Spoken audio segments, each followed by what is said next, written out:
Η ομάδα του ΕΛΕΠΑΠ που συμμετείχε σε όλους τους αγώνες σχεδόν. Οι γιατροί χωρίς σύνορα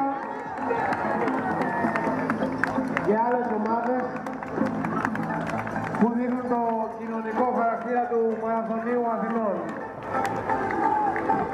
Σας ευχαριστούμε πολύ που συμμετέχετε κάθε χρόνο.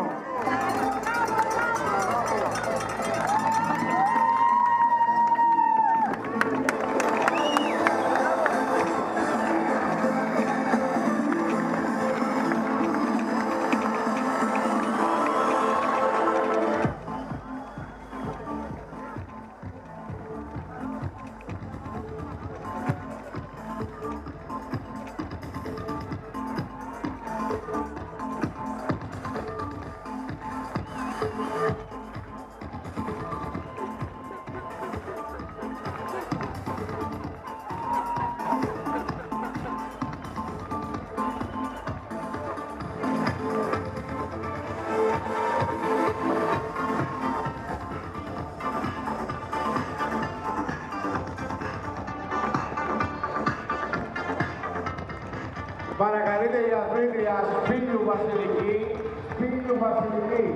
να συναντήσει